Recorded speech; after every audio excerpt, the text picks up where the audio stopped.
Hello everyone, welcome on my YouTube channel. Friends, आज की इस वीडियो में जो मूवी मैं एक्सप्लेन करने जा रही हूँ उसका टाइटल है दी साइलेंस्ड। तो फ्रेंड्स, मूवी का एक्सप्लेनेशन सुनने से पहले एज ऑलवेज चैनल को सब्सक्राइब कर लीजिए और बेल आइकन को भी प्रेस कर लीजिए ताकि इस चैनल पर जितनी भी नोटिफिकेशंस आएँ वो आप तक पहुँच पाएँ।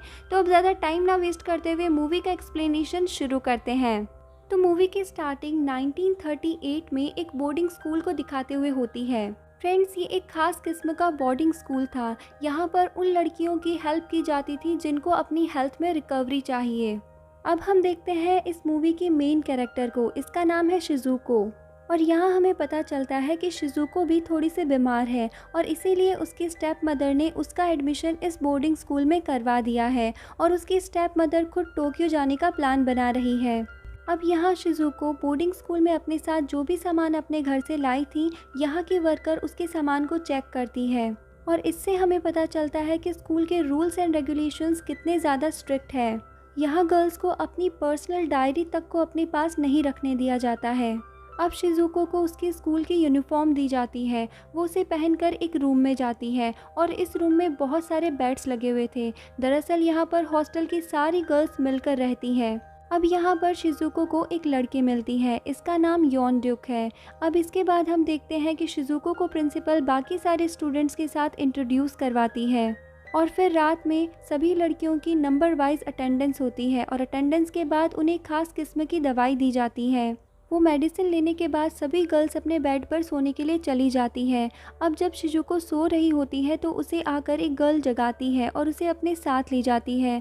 ये गर्ल अपने गैंग के पास शिजुको को बुली करने के लिए ले जाती है। अब यहाँ आते ही शिजुको को कफिंग होने लगती है और उसकी कफिंग के साथ ब्लड भी गिरने लगता है। अब इसकी कफिंग को देखकर वो सारी लड़कियाँ डर जाती है। वो समझती है कि इसे कोई सीरियस बीमारी है और इससे वो भी इन्फेक्टेड हो सकती है और इसीलिए वो शिजुका से इसके बारे में बात करने लगती है और इसकी वजह से शिजुका को टेंशन भी होने लगती है। अब इसी टाइम पर यहाँ पर योन ड्यूक आ जाती है। वो इन लड़कियों से उसे बचाकर यहाँ से ले जाती है। अब नेक्स्ट मॉर्निंग हम देखते हैं शिजुको प्रिंसिपल ऑफिस में गई है। प्रिंसिपल ने उसे पीने के लिए फ्लावर टी ऑफर की है। प्रिंसिपल यहाँ शिजुको को बताती है कि तुम्हें हर रोज़ एक इंजेक्शन दिया जाएगा जिसकी हेल्प से तुम जल्द ही रिकवर कर जाओगी। साथ ही प्रिंसिपल शिजुको को बताती है कि जो लड़कियां जल्द ही रिकवर कर जाएगी उनको आगे की पढ़ाई के लिए टोक्यो जाने की अपॉर्चुनिटी दी जाएगी। अब टोक्यो का नाम सुनते ही शिजुको बहुत ज़्यादा एक्साइटेड हो जाती है क्योंकि उसके पेरेंट्स और उसकी फैमिली टोक्यो में ही रहते हैं और वो भी अपने फादर के पास टोक्यो जाना चाहती थी। इसीलिए जल्दी से रिकवर होने के लिए वो अपना मेडिकल कोर्स डेली पूरा कर रही थी। अब प्रिंसिपल ऑफिस से बाहर निकलने के बाद शिजुको को एक लड़की मिलती है जो उसे काफ़ी अजीब अजीब सी बातें बताती है। जैसे कि वो उसे बताती है कि तुमसे पहले भी यहाँ पर एक शिजुको नाम की लड़की रहती थी जो एकदम तुम्हारी ही तरह दिखती थी। अब दोस्तों, शिजुको इस बात से काफ़ी हैरान हो जाती है कि मेरे ही जैसे दिखने वाली लड़की और मेरे ही नाम की ये कैसे हो सकता है। फिर वो लड़की उसे बताती है कि तुम्हारी तरह दिखने वाली वो एक और लड़की जिसका नाम शिजुको था, वो एक दिन स्कूल से गायब हो गई। अब शिजुको ये बात सुनकर बहुत डर जाती है और इसी दौरान यहाँ पर फिर से योन ड्यूक आ जाती है। वो शिजुको से पूछती है कि तुम परेशान क्यों हो, लेकिन शिजुको उसे कुछ नहीं बताती। तो योन ड्यूक को लगता है कि हॉस्टल वार्डन ने इसकी डायरी ले ली है इसलिए ये परेशान है और इसीलिए अब वो शिजुको को एक पर्सनल जगह पर लेकर जाती है और वो यहाँ पर अपनी छुपाई हुई पर्सनल डायरी शिजुको को दे देती है। दोस्तों, यहाँ हम देखते हैं कि इन दोनों की बॉन्डिंग काफ़ी अच्छी हो चुकी है और शिजुको अपनी पर्सनल बातें भी योन ड्यूक से शेयर कर रही थी। शिजुको यहाँ आने की उसे वजह बताती है कि उसकी फैमिली टोक्यो शिफ्ट हो रही थी और वो बीमार थी, इसीलिए उसकी स्टेप मॉम ने उसका एडमिशन यहाँ पर करवा दिया।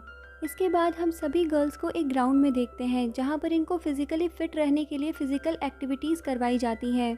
लेकिन शिजुको एक भी टास्क और एक्टिविटी को अच्छे से पूरा नहीं कर पाती, जिससे पता चलता है कि शिजुको फिजिकली अनफिट है। इसके बाद हम सभी गर्ल्स को रेस्टोरेंट में देखते हैं और शिजुको उसी गर्ल के पास वापस जाती है जो उसे प्रिंसिपल ऑफिस के बाहर मिली थी। शिजुको उस लड़की से पूछती है कि क्या तुम मुझे पहले वाली शिजुको के बारे में कुछ बता सकती हो, और ये बात सुनते ही उस लड़की को पता नहीं क्या हो जाता है। वो गुस्से में आ जाती है और शिजुको को मारने लगती है। अब उनकी ये लड़ाई देखकर योन ड्यूक आकर शिजुको को बचा लेती है, लेकिन जो लड़की शिजुको को मार रही थी उसकी हालत ख़राब हो चुकी थी। उसकी बॉडी कांपने लगी और आँख और मुंह टेढ़े होने लगे। और उसके मुंह से भी अजीब सा वाइट कलर का लिक्विड निकल रहा था। उसकी ये हालत देखकर सभी गर्ल्स बहुत घबरा जाती हैं। अब नेक्स्ट सीन में हम शिजुको को मेडिकल रूम में देखते हैं जहाँ पर वो इंजेक्शन लेने आई थी। अब यहाँ पर शिजुको के पास वही लड़की आती है जिससे अभी अभी शिजुको की लड़ाई हुई थी। इसका नाम था कीरा। लेकिन दोस्तों, पिछले सीन में जैसे उसकी तबीयत थी उस लिहाज से अब वो काफ़ी अच्छी दिख रही थी और वो शिजुको से इस तरह से बात कर रही थी जैसे कुछ हुआ ही ना हो। इसके बाद हम शिजुको को यॉन ड्यूक के साथ देखते हैं जो उसकी अब काफ़ी अच्छी फ्रेंड बन चुकी है। अब यहाँ यॉन ड्यूक शिजुको से उसकी विशेस पूछती है जिस पर शिजुको बताती है कि मैं बीच देखना चाहती हूँ और दूसरा मैं अपने फादर के पास टोक्यो जाना चाहती हूँ। अब उसकी बात सुनकर यॉन ड्यूक उसे एक स्कूल के सीक्रेट रास्ते से होकर पूल की तरफ ले जाती है और इसे देखकर शिजुको काफ़ी खुश हुई थी क्योंकि वो पहली बार ऐसी किसी जगह पर आई थी। अब यहाँ शिजुको यॉन ड्यूक से पूछती है कि तुम मेरा इतना ख्याल क्यों रखती हो, तो यॉन ड्यूक कहती है क्योंकि तुम मुझे अच्छी लगती हो इसलिए। वो दोनों यहाँ पर काफ़ी इंजॉय करती है। फिर नेक्स्ट डे हम शिजुको को फिर से उसी मेडिकल रूम में देखते हैं। अब हमें यहाँ पर पता चलता है कि शिजुको की हेल्थ में पहले से ज़्यादा सुधार आया है और इसका रीज़न था वो यॉन ड्यूक के साथ खुश थी और खुद का ख्याल रखती थी। इसके बाद हम देखते हैं कि वो अब उन फिज़िकल एक्टिविटीज़ में फर्स्ट आती है जो और लड़कियों के साथ उस ग्राउंड में करवाई जाती है। अब फिज़िकल एक्टिविटीज़ के बाद बाकी सारी गर्ल्स के साथ फ्रेशन अप होने के लिए वो वॉशरूम में जाती है जहाँ पर उसे उसकी यूनिफॉर्म में मरा हुआ बर्ड दिखाई देता है जिसका ब्लड उसकी पूरी यूनिफॉर्म में लगा हुआ था। अब हम देखते हैं कि उसके पास वही लड़की कीरा आती है जो कभी उससे लड़ा करती थी, कभी उसके साथ खुश रहा करती थी। अब वो उसे बहुत बुरी बुरी बातें कहती है क्योंकि वो शिजुको से जेलस थी। वो भी टोक्यो जाना चाहती थी लेकिन फिजिकल एक्टिविटीज़ में शिजुको ही फर्स्ट आ रही थी। अब उसकी बातों को सुनकर शिजुको को काफ़ी गुस्सा आ जाता है और वो उस खून वाली यूनिफॉर्म को पहनकर ही रेस्टोरेंट में चली जाती है और उस बर्ड को वो अपने हाथ में लेकर जाती है और कीरा की प्लेट में जाकर रख देती है। इसके बाद हम देखते हैं कि जब से शिजुको को वो मरा हुआ बर्ड मिला था तब से उसके साथ अजीब अजीब सी चीज़ें होने लगी हैं। जैसे कि इस इंसिडेंट के बाद में जब वो अपने रूम में गई थी तो उसे यॉन ड्यूक के बेड के पास एक डायरी मिली थी।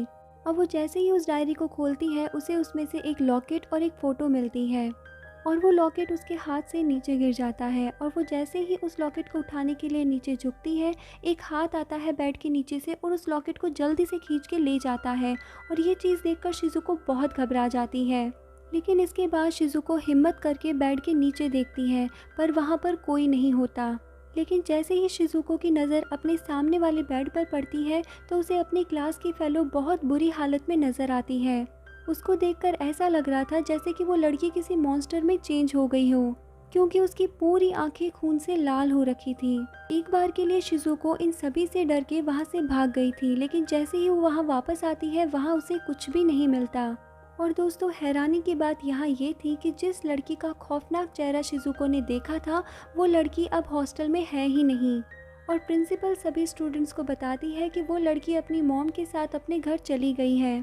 अब इन सब चीज़ों को सोचकर शिजुको काफ़ी ज़्यादा सस्पिशियस हो चुकी थी। वो यॉन ड्यूक से ये सारी बातें शेयर भी करती है लेकिन शिजुको नोट करती है कि यॉन ड्यूक उसकी बातों को सीरियसली नहीं ले रही है, इसीलिए अब वो सारी बातें कीरा को जाकर बताती है। अब कीरा उसकी बातों को नोटिस करते हुए उसे मेडिकल रूम से एक अजीब सी जगह पर लेकर जाती है। शिजुको उसे कहती है कि नहीं, उसने उस लड़की को यहाँ पर नहीं देखा, लेकिन तभी वो वहाँ पर एक और लड़की को देखती है जो बहुत ज़्यादा इंजर्ड है। अब इस लड़की की इतनी बुरी हालत देखकर वो बाहर आ चुकी थी लेकिन बाहर की हालत तो दोस्तों और भी ज़्यादा ख़राब थी। कीरा यहाँ पर शिजुको के सामने ही अपना गला दबा रही थी और देखते ही देखते वो बहुत अजीब तरह से फोल्ड हो चुकी थी। शिजुको इन सभी चीज़ों से परेशान होकर जल्दी से मेडिकल रूम की तरफ भागती है और नर्स को वहाँ से बुलाकर लाती है। अब शिजुको जब नर्स के साथ इस जगह पर पहुँचती है तो यहाँ पर उसे कोई भी नहीं मिलता। यहाँ पर ना उसे कीरा मिलती है और ना ही वो इंजर्ड लड़की। शिजुको को ये सारी चीज़ें बिल्कुल भी समझ में नहीं आ रही थी, इसीलिए अब वो उसी जगह पर वापस जाती है जहाँ पर वो सारी गर्ल्स के साथ रहती है और यहाँ आकर वो नोटिस करती है कि पिछली लड़की की तरह कीरा का भी सामान अब इस रूम में नहीं है। और अब इन सारी बातों का पता लगाने के लिए वो प्रिंसिपल ऑफिस जाती है। वो प्रिंसिपल को कीरा के बारे में बताती है लेकिन प्रिंसिपल उससे कहती है कि कीरा का दूसरे स्कूल में ट्रांसफ़र हो चुका है। इसके बाद नेक्स्ट सीन में हम शिजुको और यॉन ड्यूक को एक साथ देखते हैं। वो आपस में एक दूसरे की प्रोग्रेस के बारे में बातें कर रही थी। वो लोग ये बात कर रहे थे कि जो भी फर्स्ट आएगा वही टोक्यो जाएगा। और सभी को लग रहा था कि यॉन ड्यूक फर्स्ट आएगी क्योंकि वो बहुत ज़्यादा मेहनत कर रही थी। और यहाँ शिज़ुको उससे कहती है कि मैं भी तुम्हारी जितनी ही मेहनत करना चाहती हूँ क्योंकि मैं भी तुम्हारे साथ टोक्यो जाना चाहती हूँ। तो यॉन ड्यूक उससे कहती है कि इस काम के लिए तुम्हें फिजिकली फिट होना होगा। अब यॉन ड्यूक की बात सुनकर शिज़ुको वहाँ से बहुत ही ज़्यादा जोश में उठती है और एक बहुत लंबी सी जंप करती है। वो ऐसा यॉन ड्यूक को ये दिखाने के लिए करती है कि वो अब फिजिकली फिट है। और इसे देखकर यॉन ड्यूक काफ़ी ज़्यादा हैरान हो गई थी। वो शिज़ुको से पूछती है कि तुमने ये कैसे किया, लेकिन शिज़ुको कहती है कि मुझे भी नहीं पता कि मैंने ये सब किया कैसे। फिर हम देखते हैं कि शिज़ुको यॉन ड्यूक से कहती है कि उसे बहुत अजीब फील हो रहा है, उसे ऐसा लग रहा है कि उसके अंदर कुछ जल रहा हो। वो यॉन ड्यूक से कहती है कि मुझे कुछ भी अच्छा फील नहीं हो रहा है, तो तुम प्लीज़ मेरी हेल्प करो मुझे ठीक करने में। अब यहाँ यॉन ड्यूक शिज़ुको का हाथ पकड़ लेती है, लेकिन उसका हाथ पकड़ते ही यॉन ड्यूक को अपनी पुरानी बातें याद आने लगती है, जिसके बाद वो शिज़ुको का हाथ छोड़कर बिना कुछ बोले वहाँ से चली जाती है। इसके बाद नेक्स्ट सीन में हम देखते हैं कि शिज़ुको फिर से प्रिंसिपल ऑफिस में जाती है। वो प्रिंसिपल से कहती है कि अब मेरी तबीयत एकदम ठीक है, इसीलिए मुझे अब मेडिकेशन की ज़रूरत नहीं है। उसे अब ना ही तो कफिंग होती है और ना ही उसकी कफिंग में ब्लड आता है, और बाकी लड़कियों से उसके फिजिकल टास्क भी अब बहुत अच्छे हैं। अब उसकी बातें सुनकर प्रिंसिपल भी खुश हो जाती है और वो उसकी बात को मान लेती है और कहती है कि ठीक है, अब तुम्हें और ज़्यादा मेडिकेशन की ज़रूरत नहीं है। अब हमें कुछ दिन बाद का सीन दिखाया जाता है जिसमें आज वो सिलेक्शन डे था जिसमें एक लड़की को सिलेक्ट करके टोक्यो जाना था। सभी लड़कियों को ये लग रहा था कि यॉन ड्यूक को टोक्यो भेजा जाएगा, लेकिन यहाँ पर तो सभी की सोच से परे प्रिंसिपल ने शिज़ुको को टोक्यो के लिए चुना। अब ये बात सुनते ही वहाँ एक लड़की कीरा को शिज़ुको पर बहुत ज़्यादा गुस्सा आ जाता है। वो उससे लड़ने लगती है, लेकिन शिज़ुको उसका मुकाबला करती है। वो अपनी पावर्स का यूज़ करके उस लड़की को एक हाथ से ऊपर उठा लेती है और शिज़ुको उसको तब तक उठा कर रखती है जब तक वो बेहोश ना हो गई हो। अब जैसे ही शिज़ुको अपने होश में आई थी, उसे कुछ याद नहीं था कि उसने किया क्या है। उसे ये भी याद नहीं था कि उसके साथ हो क्या रहा है। अब यॉन ड्यूक उसके पास आती है, उससे पूछती है कि तुम्हें क्या हो गया है, लेकिन दोस्तों शिज़ुको के पास तो कोई भी जवाब नहीं था। यहाँ हम देखते हैं कि लड़ाई की वजह से शिज़ुको के हाथ काफ़ी ज़्यादा इंजर्ड थे। उसके हाथ में बहुत सारे कांच चुभे हुए थे, लेकिन फिर भी उसे बिल्कुल भी दर्द नहीं हो रहा था। और इसे देखकर यॉन ड्यूक को फिर से कुछ पुरानी बातें याद आ जाती हैं। और यहाँ पर यॉन ड्यूक ने अपने होश आवाज़ खो दिए थे। वो शिज़ुको को झंझोड़ झंझोड़ कर पूछने लगती है कि तुम कौन हो और यहाँ पर क्या करने आई हो। शिज़ुको को ये सब काफ़ी अजीब लग रहा था, लेकिन तभी वहाँ पर एक नर्स आती है और यॉन ड्यूक को अपने साथ पकड़कर ले जाती है। नर्स ने अब यॉन ड्यूक को बेहोश कर दिया था, इसीलिए शिज़ुको अब यॉन ड्यूक की वो डायरी निकालती है जिसे एक बार उसने बेड के नीचे देखा था। वो उसकी डायरी का पहला पेज पढ़ती है जो पूरा का पूरा उसी के नाम से फिल था, यानी शिज़ुको के नाम से। और कुछ पेजेस पलटने पर उसे लिखा हुआ मिलता है कि ये वाली शिज़ुको भी बिल्कुल वैसी ही है जैसी पहले वाली शिज़ुको थी और उनके फेसेस भी मैच करते हैं। अब उसी डायरी से शिज़ुको को एक सीक्रेट रूम और एक सीक्रेट बॉक्स के बारे में पता चलता है जहां पर यॉन ड्यूक अपनी सीक्रेट चीज़ों को छुपाया करती थी। अब शिज़ुको उस रूम में पहुंच जाती है और उस बॉक्स को खोलती है। उस बॉक्स को खोलने पर उसे एक फ़ोटो मिलती है और वो फ़ोटो हूबहू शिज़ुको की शक्ल से मिलती है। अब हम देखते हैं कि यहाँ पर यॉन ड्यूक भी आ चुकी है और वो शिज़ुको से कुछ पुरानी बातें शेयर करती है जो पुरानी शिज़ुको के बारे में थी। और यहाँ से हम चलते हैं इस मूवी के पास्ट में और हमें दिखाया जाता है कि यॉन ड्यूक और शिज़ुको इस रूम में खेल रहे हैं और खेल खेल में ही यहाँ पर इनसे एक फ्लावर वास टूट जाता है जिसका कांच शिज़ुको के हाथ में लग जाता है, लेकिन शिज़ुको को बिल्कुल भी पेन फील नहीं होता है। जैसा कि हमने लास्ट सीन में देखा था कि न्यू शिज़ुको को भी जब चोट लगती है तो उसे भी पेन फील नहीं होता है। अब पास्ट में वो शिज़ुको यॉन ड्यूक के सामने देखते ही देखते मुड़ने लगी, जिसे देखकर यॉन ड्यूक बहुत ज़्यादा डर जाती है और वहाँ से वो भाग जाती है। लेकिन जब वो भागने लगती है तो ओल्ड शिज़ुको उसके पाँव को पकड़ लेती है, जिसकी वजह से यॉन ड्यूक डर जाती है और वो वहाँ रखे एक बॉक्स से उस ओल्ड शिज़ुको पर अटैक कर देती है। इसके बाद वो जल्दी से मेडिकल रूम की तरफ भागती है और नर्स को लेकर यहाँ आती है, लेकिन जब तक वो नर्स को लेकर यहाँ आती है यहाँ से शिज़ुको कहीं गायब हो जाती है। यानी उस दिन के बाद से ही वो पुरानी वाली शिज़ुको गायब हो चुकी थी और उसी दिन से यॉन ड्यूक काफ़ी ज़्यादा परेशान थी। अब फ्रेंड्स यहाँ से मूवी फिर से प्रेजेंट सीन में शिफ्ट होती है।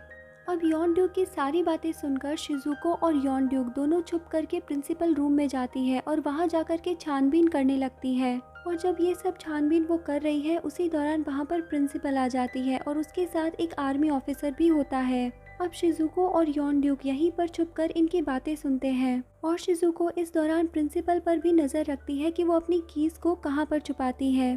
प्रिंसिपल और उस आर्मी ऑफिसर की बातें सुनकर उनको ये तो लग गया था कि यहाँ पर ज़रूर कुछ गड़बड़ है। अब उन दोनों के यहाँ से चले जाने के बाद वो दोनों यहाँ से उनकी कीज़ को चुरा लेती है। फिर वो प्रिंसिपल का कबर्ड खोलकर उसमें से एक फ़ाइल निकालती है। और दोस्तों, जब इस फाइल को पढ़ा जाता है तब हमारे सामने आता है इस मूवी का सबसे बड़ा सच। ये फाइल थी एक एक्सपेरिमेंट के बारे में जो इस हॉस्टल में रहने वाली लड़कियों के ऊपर किया जा रहा है। इसके बाद शिजुको फाइल के पेजेस को टर्न करके देखती है जिसमें इस एक्सपेरिमेंट के रिजल्ट्स के बारे में भी लिखा हुआ था। ये रिजल्ट्स थे लड़कियों के अंदर होने वाले चेंजेस के बारे में और इस एक्सपेरिमेंट के बाद ये गर्ल्स बहुत ज़्यादा पावरफुल होने वाली थी और पावरफुल होने के बाद इन लड़कियों को किसी भी तरह का पेन फील नहीं हो सकता था, जैसा कि शिजुको के साथ हुआ था। अब इन्हीं सब चीज़ों को देखते देखते इन दोनों से गलती से एक प्रोजेक्टर ऑन हो जाता है और इस प्रोजेक्टर के ऑन होते ही उनके सामने प्रिंसिपल का एक और सच रिवील होता है कि वो कोई प्रिंसिपल नहीं है बल्कि एक डॉक्टर है और वो ये सारे एक्सपेरिमेंट मिलिट्री की परमिशन से कर रही है। असल में ये एक्सपेरिमेंट मिलिट्री करवा रही है लड़कियों को स्ट्रॉन्ग बनाने के लिए। उसी प्रोजेक्टर से उन्हें ये भी पता चला कि आज तक प्रिंसिपल अपने मकसद में कामयाब नहीं हो पाई। अब इन्हीं सब बातों के दौरान उन्हें प्रिंसिपल ऑफिस के बाहर से कियारा नाम की लड़की की आवाज़ सुनाई देती है। जब वो ऑफिस से बाहर जाती है तो वो देखती है कि कियारा एक ट्री पर है और वो उनको देखते ही जंप कर देती है। अब इसी दौरान वहाँ पर स्कूल की एक नर्स आ जाती है। वो नर्स जल्दी से स्कूल की सारी लड़कियों को स्कूल के अंदर ले जाती है, लेकिन अंदर ले जाते ही वो नोटिस करती है कि यॉन ड्यूक और शिजुको तो उनके साथ आई ही नहीं है। दोस्तों, असल में वो दोनों यहाँ से मौका पाते ही भाग चुकी थी। अब वो जब स्कूल से भागती है तो थोड़ी ही दूर जाने पर वहाँ पर उन्हें एक मिलिट्री बेस नज़र आता है और यहाँ पर वही मिलिट्री ऑफिसर उन दोनों को पकड़ लेता है जिसे हमने प्रिंसिपल ऑफिस में देखा था। वो दोनों उससे बचने की कोशिश कर रही थी, लेकिन तभी वो आदमी शिजुको को शूट कर देता है, पर यॉन ड्यूक यहाँ से भाग चुकी थी। अब हम शिजुको को एक मेडिकल रूम में देखते हैं। वो वैसा ही मेडिकल रूम था जैसा उस प्रोजेक्टर में दिखाया गया था और दूसरी तरफ हमें ये भी पता चलता है कि यॉन ड्यूक भागकर कहीं गई नहीं है, बल्कि वो प्रिंसिपल की ऑफिस से गन चुराने गई है ताकि वो सभी को शूट करके शिजुको को बचा सके। और अब वो उसे बचाने के लिए उस एक्सपेरिमेंट रूम में पहुंच जाती है, लेकिन इससे पहले कि वो शिजुको तक पहुंच पाती वहां पर मिलिट्री ऑफिसर आ चुका था।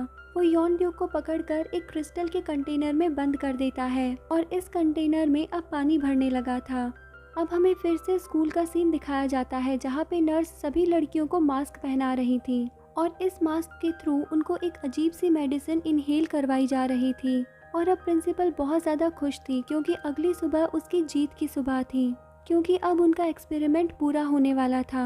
यानी कि अगली ही सुबह उनकी सारी गर्ल्स बहुत ज़्यादा पावरफुल होने वाली थी, जिसके बाद वो सारी गर्ल्स को मिलिट्री को सौंप देंगी और इसके बदले मिलिट्री उन्हें खूब सारा पैसा देंगी। अब हम देखते हैं कि प्रिंसिपल ऑफिस में फिर से वही मिलिट्री ऑफिसर आता है। वो वैसे तो प्रिंसिपल का पार्टनर था, लेकिन अब वो प्रिंसिपल को धोखा दे रहा था। वो इस एक्सपेरिमेंट का सारा क्रेडिट खुद ही लेना चाहता था और इसके लिए उसने सारी अथॉरिटीज़ प्रिंसिपल से ख़त्म करके खुद पे ले ली थी। प्रिंसिपल उससे बहुत रिक्वेस्ट करती है कि ऐसा मत करो, इससे मेरी ज़िंदगी भर की मेहनत वेस्ट हो जाएगी, लेकिन वो मिलिट्री ऑफिसर नहीं मानता है। अब यहाँ दूसरी तरफ हम देखते हैं कि शिजुको को भी उस एक्सपेरिमेंट रूम में होश आ चुका था। वो उस रूम में उठकर इधर उधर देखती है तो उसे अपने सामने एक दरवाज़ा नज़र आता है और उस रूम का दरवाज़ा खोलते ही वो शॉक्ड हो जाती है, क्योंकि जो जो फेलोज़ उसके हॉस्टल से गायब हुई थी वो सब फेलोज़ यहाँ पर क्रिस्टल बन चुकी थी, यानी उन्हें यहाँ पर आइस कंटेनर में जमा दिया गया था। तभी उसकी नज़र यॉन ड्यूक के कंटेनर पर पड़ती है, जिसे देखकर वो रोने लगती है। अब वो अपनी फ्रेंड की मौत का बदला उस प्रिंसिपल और मिलिट्री ऑफिसर से लेना चाहती है, इसीलिए वो वहाँ पर रखी हुई वो गन उठाती है जो यॉन ड्यूक उसे बचाने के लिए प्रिंसिपल ऑफिस से लेकर आई थी। इस गन को लेकर वो स्कूल पहुँचती है जहाँ पर प्रिंसिपल ने सोल्जर्स के ऊपर गन पॉइंट की हुई थी। अब शिजुको यहाँ पहुँचते ही सारे सोल्जर्स को जोश के साथ में शूट कर देती है और इनके साथ साथ वो मिलिट्री ऑफिसर को भी मार देती है। अब यहाँ पर प्रिंसिपल शिजुको को देखकर काफ़ी खुश थी, क्योंकि उसका एक्सपेरिमेंट सफल हो चुका था। इसीलिए वो किसी भी तरह से ये खुशखबरी मिलिट्री बेस को देना चाहती थी, लेकिन वो ये काम नहीं कर पाती क्योंकि शिजुको पीछे से आकर उसे मार देती है। अब वो प्रिंसिपल को मारकर अपनी फ्रेंड यॉन ड्यूक की तरफ बढ़ रही थी, तो उसे पता चलता है कि प्रिंसिपल अभी भी जिंदा है, वो मरी नहीं है। वो पीछे से शिजुको को शूट कर देती है। अब जो बुलेट शिजुको को लगी थी वो शिजुको से होते हुए यॉन ड्यूक के कंटेनर पर जाकर लगती है। इसकी वजह से वो कंटेनर टूट जाता है और यॉन ड्यूक कंटेनर से बाहर आकर गिर जाती है। अब इसे देखकर शिजुको को और भी ज़्यादा गुस्सा आ गया था। अब वो प्रिंसिपल को उठाकर बॉल की तरफ फेंक देती है और इस बार प्रिंसिपल मर जाती है। अब प्रिंसिपल को मारने के बाद शिजुको अपनी फ्रेंड के पास आती है और वो उसे जगाने की कोशिश करती है, लेकिन दोस्तों इसका कोई भी फ़ायदा नहीं है क्योंकि वो हमेशा के लिए सो चुकी है, वो कभी नहीं जागेगी। अब हमें मूवी के लास्ट सीन में इस स्कूल की बहुत बुरी हालत दिखाई जाती है। यहाँ की सभी गर्ल्स ने मिलकर नर्स को मार दिया था और उसकी पूरी बॉडी पर एम्ब्रॉयडरी कर दी थी और आहिस्ता आहिस्ता वो सारी गर्ल्स भी मर चुकी थी। इस स्कूल में हर जगह पर डेड बॉडीज़ ही डेड बॉडीज़ थी और यहाँ पर एक लड़की जो जिंदा थी वो सिर्फ शिजुको ही थी। शिजुको अभी भी अपनी फ्रेंड को जगाने की ट्राई कर रही थी। शिजुको अब तक प्रिंसिपल के एक्सपेरिमेंट की वजह से ही जिंदा थी, लेकिन अब वो कभी भी मरने ही वाली है। अब शिजुको यॉन ड्यूक से कहती है कि फाइनली हम दोनों एक साथ नई दुनिया में जाएंगे। और दोस्तों अब शिजुको भी मर गई थी और इसी के साथ हमारी ये मूवी यहाँ पर एंड हो जाती है। तो फ्रेंड्स, आपको हमारी आज की इस मूवी का एक्सप्लेनेशन कैसा लगा आप हमें कमेंट सेक्शन में कमेंट करके ज़रूर बताएं। साथ ही वीडियो को लाइक करें, शेयर करें और चैनल को भी सब्सक्राइब कर लें और बेल आइकन को प्रेस करना ना भूलें ताकि इस चैनल पर जितनी भी नोटिफिकेशंस आए वो आप तक पहुँच पाएँ। तो अब हम मिलते हैं नेक्स्ट वीडियो में नेक्स्ट मूवी एक्सप्लेनेशन के साथ। तब तक के लिए bye bye, take care and thank you.